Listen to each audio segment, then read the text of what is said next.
chapter 3.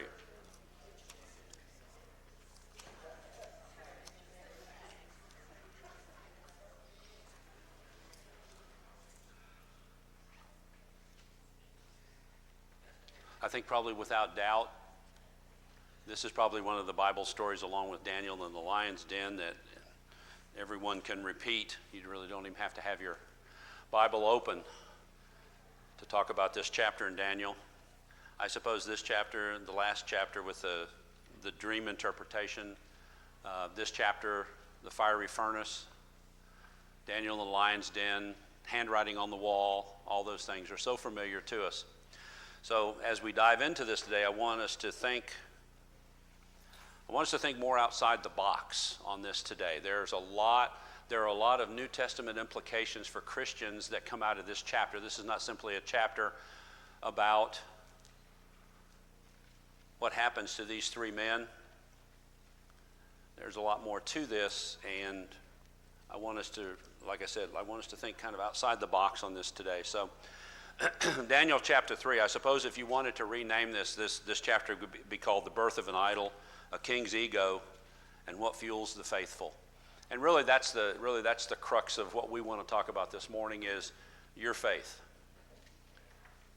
The individual person's faith, your faith, that person that you look at every morning in the mirror. What is your faith? What does your faith look like? What does your faith look like when it comes to being tested in what we might call your fiery furnace? And so as we go through this, there are going to be several different things that we want to look at and talk about as we go through the class. This is not one of the longer chapters.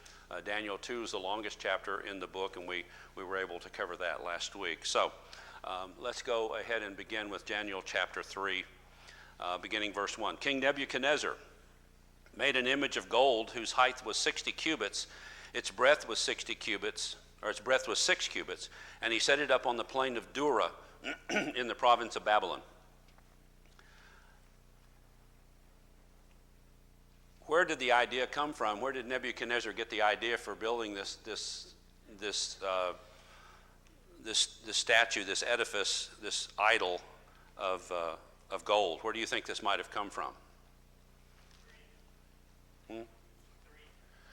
Came from the dream. I think there's a lot of debate about this, and if you look at the end of Daniel chapter 2, Daniel chapter 2 ends up with Nebuchadnezzar praising the God of heaven, making all of these assignments where Daniel and Shadrach, Meshach, and Abednego are all given positions of power. Daniel is sitting at the king's gate. There's a lot going on at the end of the chapter with Nebuchadnezzar. For the most part, you would think at the end of chapter 2, coming around to the God of heaven. Well, here we are in chapter 3, and all of a sudden he's building this huge 90-foot obelisk to himself. So the debate among scholars is, what's the time period between chapter 2 and chapter 3? Does he just go to the house and then just forget about everything that happened in chapter 2 and build this obelisk? Or did he take the idea of the head of gold from chapter 2 in the dream interpretation, and did he then move that forward to where he would build this idol? There's a real disconnect there, and there's really not a good answer for that. So, like I said, there is considerable debate about this. Where is that disconnect between chapter 2 and chapter 3? But by the time we get to chapter 3, here he is. He's building this idol and making this image of gold. Now, this image of gold probably was not solid gold. It's 90 feet tall. It's 9 feet wide at the base. So if it's square, it's 9 feet at the base. And someone did the calculation of this. If it was solid gold, it would weigh 4,134.4 metric tons. So it's probably a wooden statue, as many of the statues in those days were when they made idols. It's a statue made of wood, and it's overlaid in gold. And we see that in the archaeological records, especially in Egypt and other places, that they were building these idols, and they would not be made of solid gold. They would just simply be made of wood and then overlaid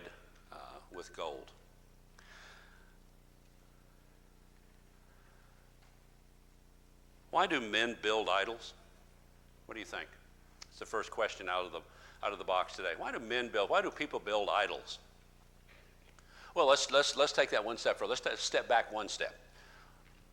What's an idol today? There are idols today. What are our idols today? Money. Houses. Technology. Prestige.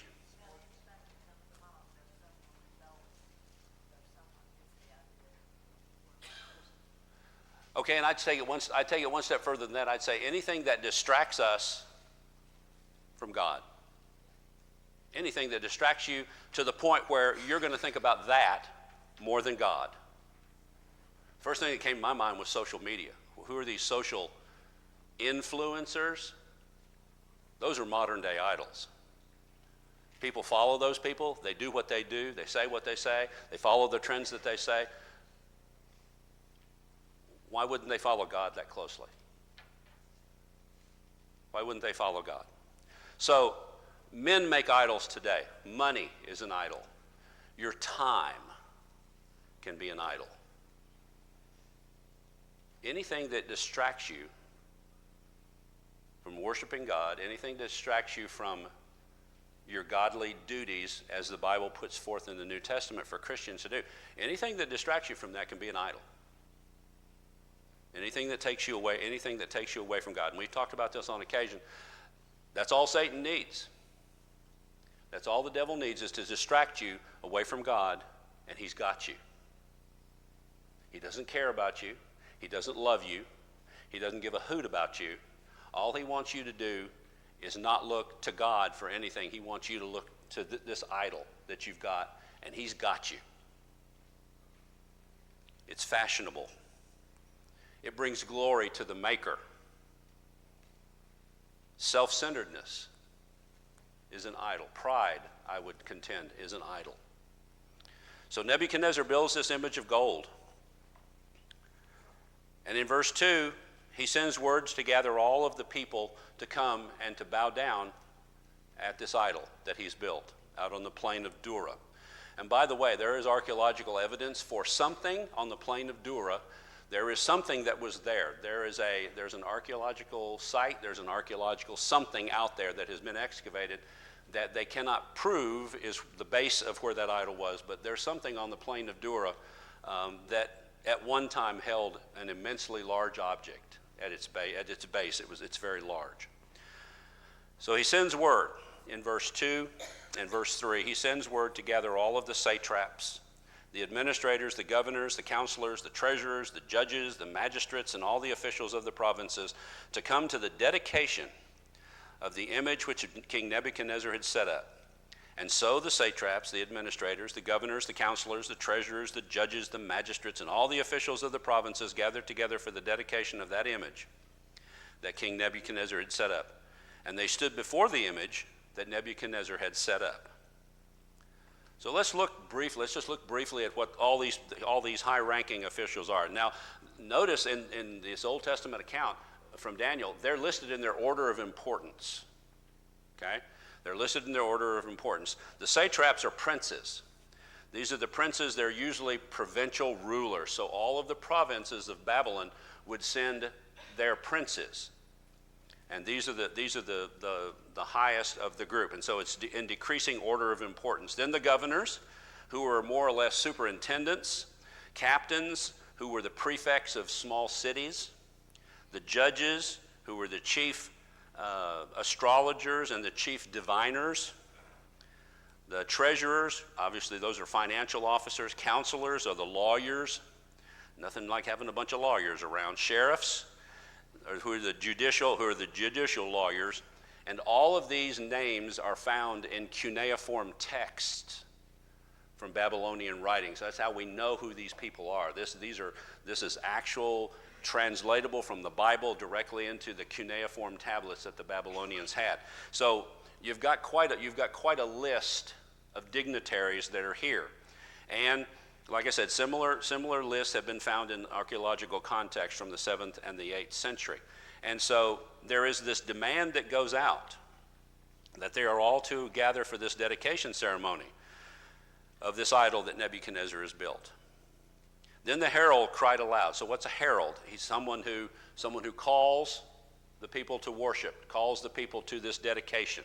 And so we have the herald that cries aloud, to you it is commanded, O peoples, nations, and the languages, that at the time you hear the sound of the horn, the flute, the harp, the lyre, and the psalter, in symphony with all kinds of music, you shall fall down and worship the gold image that King Nebuchadnezzar has set up.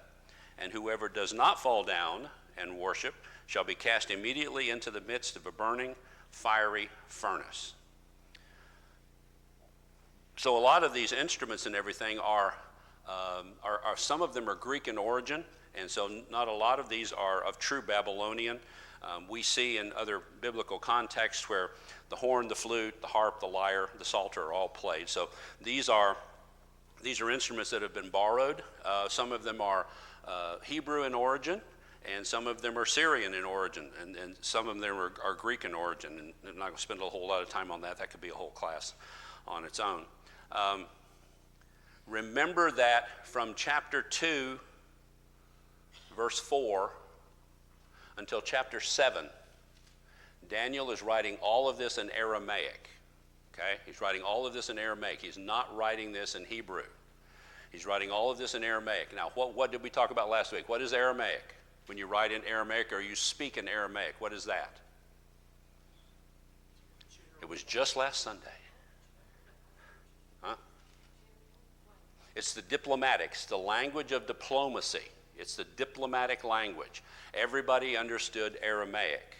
The Hebrews, if you go back to 2 Kings, when Sargon sent his ambassador, he told the king that he was going to speak to him in Aramaic, or that they asked him to speak to them in Aramaic, because the general populace, the people, did not understand Aramaic. They only understood Hebrew.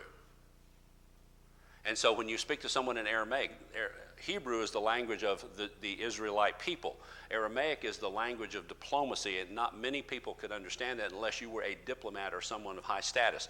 And so Daniel is writing all of this about the dream interpretation, about the fiery furnace, about the writing on the wall, about Daniel in the lion's den. He's writing all of this in Aramaic because this is that language of diplomacy. So, whosoever does not fall down and worship shall be immediately cast. So the ultimatum is given straight up. So you're going to bow down and you're going to worship this idol, or you're going to be cast into the furnace. Those are your two choices. You don't get any others. Those are the two choices. That's all you have. It seems that at certain points along the way in this book, that Nebuchadnezzar, the politician, is using religion, sound familiar? Using religion to bolster his political standing. Okay? He's bringing all these people together. This is not a religious type of thing. It's a political type of thing that he's using for a religious purpose. And so there's this conflict then between what's political, which is what Nebuchadnezzar is doing by bringing all these people together. And then since he's got them together, now you're going to bow down and worship this idol.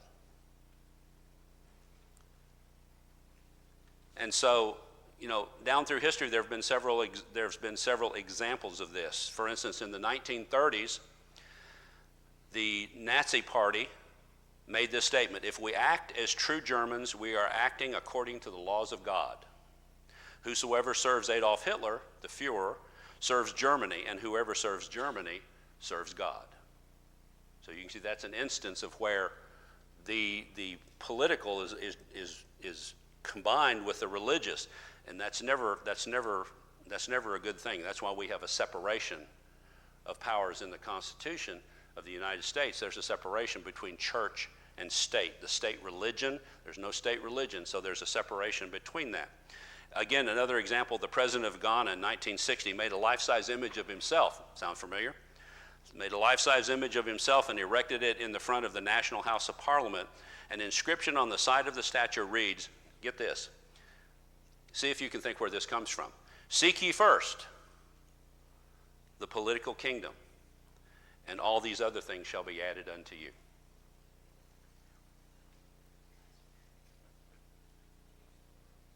Seek ye first what? The kingdom of God and all these things. So he's taken this and he's turned it. He's taken a political and turned it into a religious thing. So the power of political and religious is a very, very dangerous thing, especially in an instance like that. So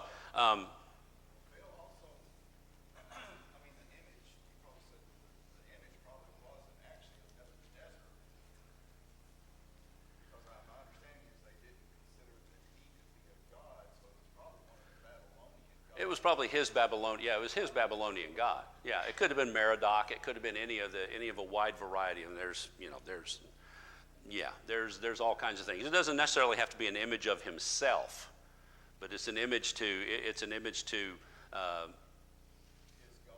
his God that he wants everybody. And again, that's a real disconnect from chapter 2, because at the end of all these chapters, he comes back to God.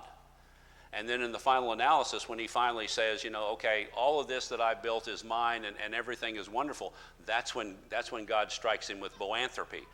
And so, it's kind of building where he's a God unto himself until he's lowered, until God humiliates him, and then he comes back to God. And that happens in chapter 2. It happens again here in chapter 3, just to give the whole thing, to give it all away at the beginning. So, putting someone into a fiery furnace, burning people, was not uncommon in this time. If you look at Jeremiah 29, verse 22, there are times throughout the Old Testament where people are burned. So this was very common. So this furnace was already built, obviously. It's akin to on a larger scale. If you've ever done any pottery, a kiln. You know what a kiln is. It's where you fire pottery. Well, imagine a kiln large enough to put a person inside. And so this furnace is already built, it's already heated, and so he says, if you don't bow down, you're going to be cast into this fiery furnace. He was so devoted, some of the cuneiform tablets say that he was so devoted to the worship of his God that he did not rest night and day. You didn't get a second chance with Nebuchadnezzar. He didn't give do-overs. If you violated something, he was just as likely to kill you. We can go back to the end of Jeremiah, and we can see where he killed the king's sons right in front of the king, and then he blinded the king, where the last thing that the king saw were his sons dying. So this is not a nice man, and we talked about this last week. He is in the true model of a psychopath. So he is not one to be meddled with. So, verse 7. So at that time, when all the people heard the sound of the horn, the flute, the harp, and the lyre, and symphony with all kinds of music, all the people, nations, and languages fell down and worshiped the gold image which Nebuchadnezzar had set up. Okay? You can imagine this grand ceremony with all of these people dressed in their finery, all hearing this music and falling down and worshiping. Music has great power, both for good and for evil. And so, as soon as they were hearing the music, they fell down. This was total and complete obedience to Nebuchadnezzar and to the worship of this idol. Therefore, verse 8, therefore, at that time certain Chaldeans came forward. And we remember the Chaldeans are that group of astrologers, that group of soothsayers that were telling King Nebuchadnezzar last week, well, you need to tell us the dream and we'll interpret it. And Nebuchadnezzar said, no, you're going to tell me what the dream was, what the dream I had was, and then you're going to give me the interpretation, or I'm going to cut you guys into pieces, and I'm going to burn your houses to the ground and make them trash heaps. And Daniel was the only one that could do that, because Daniel went to God and asked him to give him the interpretation. Therefore, based on all this, at the time certain Chaldeans came forward and accused the Jews. Okay, why are the Chaldeans coming forward to accuse the Jews based on chapter 2? Big time jealousy.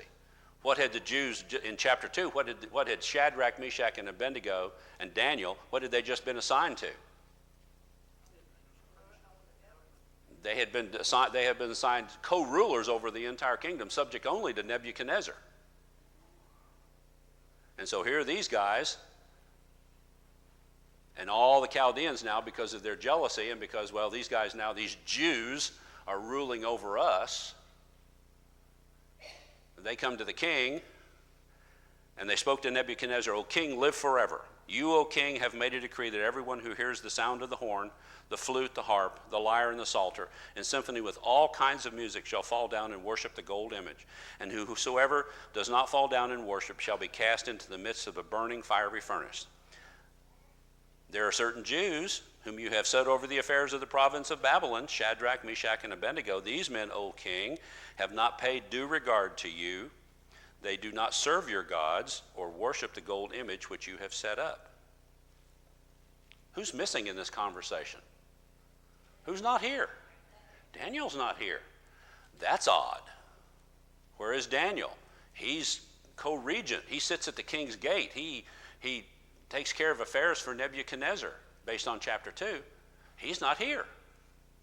Don't know where he is. The Bible doesn't tell us that. We're just left to wonder where he was. So there's a jealous motivation. There's also a political motivation. A political motivation. If we can get these three guys out of the way, what happens? We can regain our old positions of power, and the king will then have our ear. And in these days and times, the religious soothsayers and astrologers and those other people, the magical people, would have the king's ear. They would be the power behind the throne. And so anything that they could do to remove these three Jews out of here would do nothing but benefit them. So, Shadrach, Meshach, and Abednego just didn't bow the knee, but apparently went unnoticed. Nobody noticed it except these Chaldeans. And so the Chaldeans come to him and say, "Hey, they don't serve your God. They don't worship this golden image." Their actions were not public, but neither were they hidden. Okay? If these had been New Testament Christians, their actions were not hidden. It would have been obvious to anyone who watched. They didn't bow down.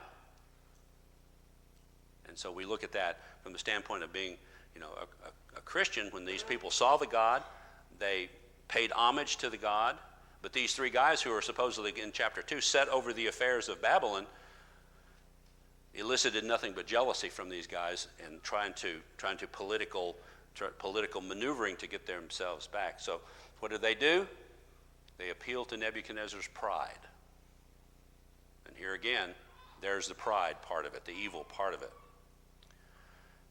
And so does Nebuchadnezzar just take their word for it? Say, well, take Shadrach, Meshach, and Abednego and throw them into the furnace. Does he take their word for it? Does he just take the Chaldeans' word at face value? No. He's smart enough to know. He's not the sharpest knife in the box, but he's sharp enough to know that he's going to follow up. You're going to ask questions. When somebody tells you something, and you kind of have, well, that doesn't sound like something that this person would do, what are you going to do? You're going to go to that person and say, "Did you say this? Did you do this?" That's what Nebuchadnezzar does. So then Nebuchadnezzar, verse 13, in rage and fury. What does that involve? He's lost his mind. He has lost his mind, and somebody's going to burn. He's enraged by this, but he has the presence of mind to say, okay, I'm not going to take your word for it. I'm really PO'd about this, but I'm not going to take your word for it. I'm going to have them come and tell me to my face that they didn't bow down. Then Nebuchadnezzar, in rage and fury, gave the command to bring Shadrach, Meshach, and Abednego. So they brought these men before the king. Nebuchadnezzar spoke, saying to them, and you can imagine he's seething below the surface, but he's going to try and control himself, and he's going to try and find out what's going on. Is it true, Shadrach, Meshach, and Abednego, that you do not serve my gods or worship the gold image which I have set up? Why does he ask that question? Based on what you know from chapter 2, why does he even ask that question? That's a mystery to me. Why would he ask that question? He has that information coming. We have that information because the three of them have been set up based on Daniel's interpretation. And then Daniel says, hey, Shadrach, Meshach, and Abednego, I need for you to give them good jobs too. And so he sets them over provinces and everything. It's a mystery why he would ask this question. So, there's kind of a disconnect there that I don't really understand. You don't serve my gods or worship the gold image which I have set up. Now, if you are ready, at the time when you hear the sound of the horn, the flute, the harp, the lyre, and the psalter, in symphony with all kinds of music, and you fall down and worship the image which I've made, good. No problem. But if you do not worship, you shall be cast immediately into the midst of the burning fiery furnace.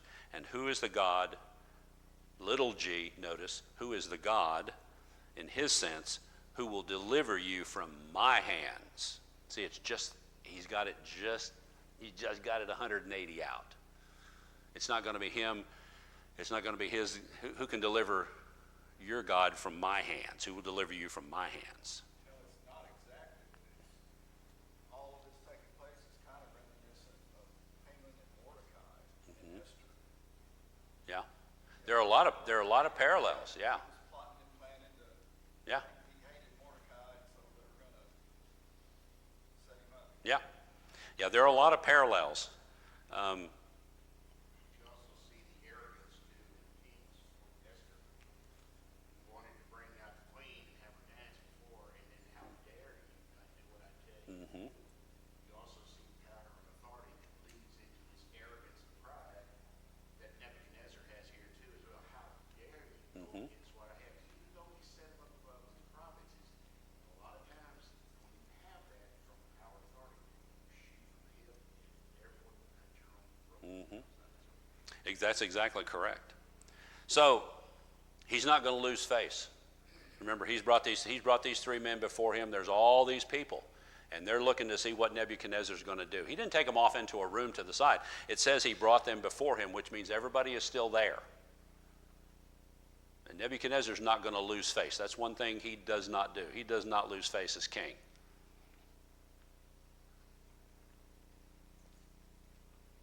His pride made him declare that you have no other gods before me. Immense amount of pressure on Shadrach, Meshach, and Abednego. One of the scholars has written, we can imagine the enormous pressure on Shadrach, Meshach, and Abednego to compromise. Everything is in front of them, the king, the furnace, the music, their compatriots, their competitors. All of it conspired to convince them to compromise. Yet God was more real to them than any of these things. Do not judge the situation by the king's threat and by the heat of the burning fiery furnace, but by the everlasting God and the eternal life which awaits you. Don't let the music fascinate you. Hearken to the music of the glorified. Men may frown at you, but you can see God smiling at you, and so you are not moved. And so the last question he asks is, who is the God? Who is this God? Little g. Who is this God who will deliver you from my hands? He thought nothing of insulting God.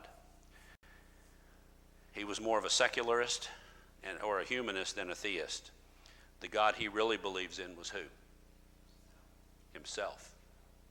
He was the God he believed in, not the gods of Babylon, and certainly not the God of the Bible.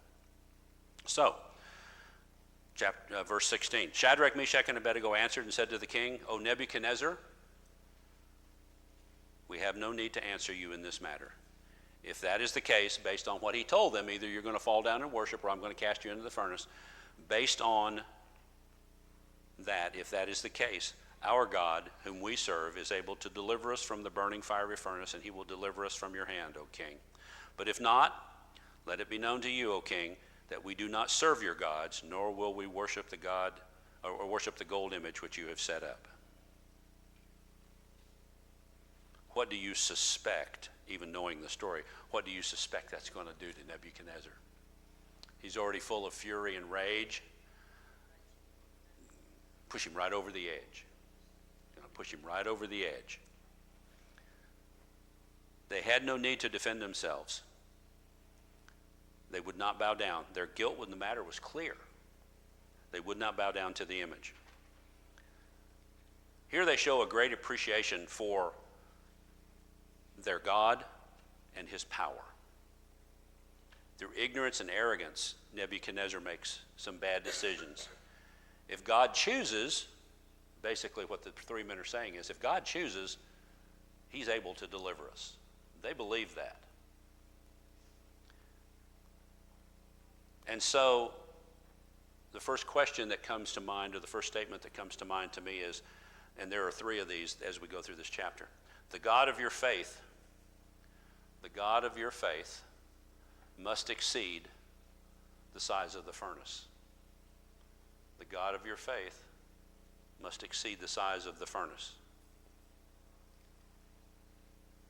Our God is able to deliver us. But even if not, they say, let it be known that we will not serve you. We often complain about what's fair and what's not fair. Sometimes it's just better to take a stand, endure the difficulty, and leave your fate in God's hands. What did he tell one of the churches in the book of Revelations? You're neither hot nor cold, but you're what? Lukewarm. And what am I going to do to the lukewarm? I'm going to spit you out of my mouth. So it's better to be zestos, hot for a topic that you take, something that you take a stand on, or cold, and don't be wishy-washy. Sometimes it's better to take a stand for God. Shadrach, Meshach, and Abednego, they had no doubt. If you read this carefully, they had no doubt about God's ability. He'll deliver us. Or if not, we still leave our fate in his hands. Reminds me of what Job said. Though he slay me, yet will I worship him. You have to take a stand for God. Every time you're confronted with your fiery furnace, something that tests your faith, something that causes you to stop and say, what would God have me to do? When you face your fiery furnace, the God of your faith must exceed the size of that furnace. God must be greater than everything. He'll be God of all, or he'll not be God at all. And so Shadrach, Meshach, and Abednego would not bow down. Would not bow down and worship. Do not love the world or the things in the world. If anyone loves the world, the love of the Father is not in him. 1 John 2:15. So they stood firm when challenged. In chapter 1, they stood firm when they were challenged to what? In chapter 1, when they were challenged to do what? Eat the king's food or drink the king's wine. They stood firm. They didn't make demands, they asked. Let us do this a different way. So they stood firm when they were challenged with food and drink, and God blessed their obedience. Many fail to be obedient to God because they're waiting for something big to test their faith before they really give their full commitment to obeying God. Some fill their lives with many small compromises, yet they'll stand firm when it really matters. And Shadrach, Meshach, and Abednego show us that obedience to God in the little things is what really matters. So let it be known to you, O king, that they would not bow down. Notice they didn't give any excuse. There were no excuses. Well, give us a few minutes here to talk amongst ourselves. What are some of the excuses that they could have used? What are some of the excuses that they could have used to get around this, to get around being thrown in the fiery furnace? What do you think? There are some excuses that people use today. What's there to gain by resisting? It's just a one-time deal, right? What's going to happen? I'm away from home. My wife and kids are not around. I'm amongst a bunch of strangers. Well, what would hurt? What would it hurt if I drank? What would hurt? Just this once. We'll never do it again. Just this once. You know, we're not in our homeland. And so maybe we just need to go along with the trend. Maybe we just need to go along with the crowd. And we're in Babylon. When, you know, what happens in Babylon stays in Babylon.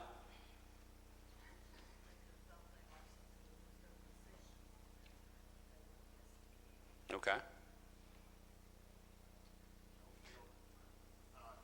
to sound that I'm in contrast to that. You see the story of Naaman when he was healed of his leprosy. Remember what he went back to Elijah and he said, when I go back to the king, we've got a big festival where we're going to bow down to Baal. We're going to be locked arm in arm together. I think that says something about being a newborn Christian, so to speak. Mm-hmm. But also, you look at Shadrach, Meshach, and Abednego, the rich history that they had too as well. Things like Dagon, when the ark was taken by the Philistines, remember how that idol fell. Just fell over. Fell over and was broken in parts and so forth. And they also had the rich history of the famous Mount Carmel. And they had things like when after they even Elijah was so pity party, Mm-hmm. the only one left. But God said, what? There's 7,000 That haven't bowed the knee. So they're still out there. Mm-hmm. Like you're saying, that are dedicated to the Lord. I think a part of it is they are dedicated also to the rich history that they have Mm-hmm. going on with their loyalty and dedication, which we have scriptures to. Well, I think a lot of that goes back to chapter 1, and we talked about that extensively in chapter 1, where the fact was, we don't know anything about Daniel's parents. But man, they raised him right. They raised him, they raised that boy right. And Shadrach, Meshach, and Abednego are just about the same. These boys are raised right. And so that talks about the home, that talks about how your children are raised, that talks about how you interact with God and those little eyes that see you and do what you do and mimic what you do. And if they see you doing something, they're gonna react to that. But they could have also thought very easily, we've got pretty good jobs. We got pretty good jobs here. We're kind of we're top of the heap here. We're living pretty well. We're doing the king's business. What's it going to hurt? What's it going to hurt? Just this once. We're not being called on to renounce God completely. I still have my faith. And my faith is still just as strong, but just this once, I'm going to give in. Just this once, I'm going to do something that God has told me that I shouldn't do. Yes, ma'am. I was just going to say a popular phrase that I hear very often today, the Lord knows my heart. Right. They could have said it, well, the Lord knows my heart. And that's their excuse to, the Lord knows my heart. Yeah. Everybody else is doing it. Look at all these people. All these people are bowing down. Everybody else is doing it. I just want to be a part of the crowd. It's only once. It's not for very long. 10 minutes for the king. Stupid to throw our lives away for just 10 minutes. Come on. It's just a ceremony. Let's just do this, get it over with, and then we'll go back to being the good people that we know we are. Knows my heart. Nebuchadnezzar full of fury. Verse 19. The expression on his face changed. There's really not much to be said here. You know what's about to happen. He spoke and commanded that they heat the furnace 7 times more. Why 7? What's 7 in the Bible? It's a number of perfection. This is one hot fire. This is one hot fire.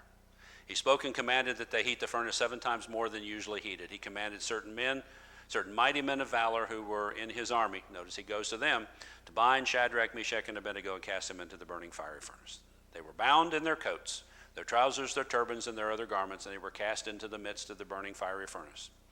Therefore the king's command was urgent, the furnace was exceedingly hot, and the flame of the fire killed those men who took Shadrach, Meshach, and Abednego to the furnace. And these 3 men fell down, bound into the midst of the furnace. So they were facing the fury of a king. He went into a rage, heated the furnaces 7 times hotter. The second point, the flame of your faith must exceed the heat of the furnace. The flame of your faith must exceed the heat of the furnace. The Septuagint tells us that when Shadrach, Meshach, and Abednego, the Masoretic text, but the Septuagint inserts here the prayer of what's called the prayer and the song of Azariah.